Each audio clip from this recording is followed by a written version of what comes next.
Hello everyone!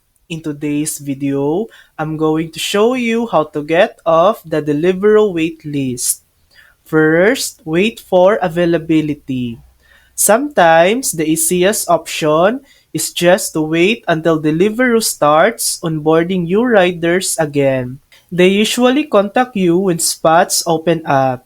Try applying during busy periods like the Christmas season. This is when demand is high and approvals can be faster. Next, try a different area. If your city is full, check nearby areas where new riders are being accepted.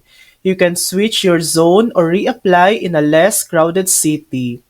If you have an old account tied to a different area, sign in and try switching to your current location. Next, contact support.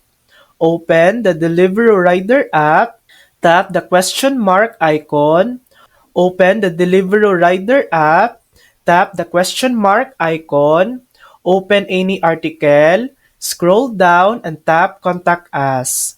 Choose I am an applicant, fill in your details, select I'm on the wait list, and explain how long you've been waiting. You can also request to change cities if you've moved. Next, explore other options.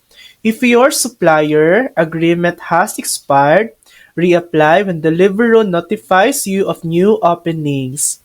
Some riders have found help through Facebook groups or Reddit, but be cautious with third-party services.